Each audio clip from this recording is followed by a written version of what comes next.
আচ্ছা, তোমরা কে কে ট্রাই করেছো এরকম ভেসলিনের খালি কৌটো দিয়ে জগন্নাথ ঠাকুর বানানো? চলো আজকে আমিও বানিয়ে দেখি কেমন হয়। তো আমি এরকম 6খানা ভেসলিনের খালি কৌটো নিয়ে নিয়েছি, আর এগুলোকে আমি ফেভিকল দিয়ে জোড়া লাগিয়ে দিচ্ছি। সঙ্গে সঙ্গে কিন্তু চলবে না, মিনিমাম আধ ঘন্টা টাইম দিতে হবে।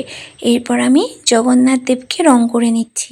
সবাই কি সুন্দর কালার করে, কিন্তু আমি কালার করতে গিয়ে বুঝলাম যে রঙগুলো আমার কেটে যাচ্ছে।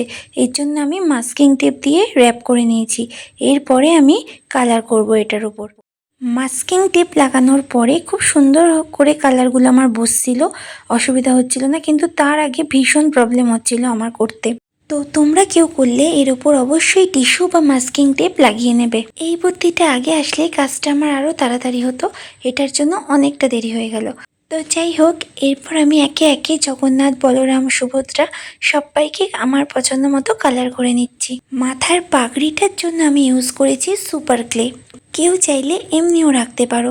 এরপর আমি আমার মনের মতন করে প্রত্যেককে একটু সাজুগুজু করিয়ে দিলাম, আর সুপার ক্লে দিয়েই বানিয়ে নিলাম হাতগুলো। সুপার ক্লে না থাকলে এই কাজটা পেপার রোল করেও করা যেতে পারে। হাতগুলো লাগানোর পরে জগন্নাথ ঠাকুরকে কি মিষ্টি দেখতে লাগছে দেখো। এরপর একে একে আমি সমস্ত ঠাকুরকে আমার মনের মতো করে একটু সাজুগুজু করিয়ে দিলাম।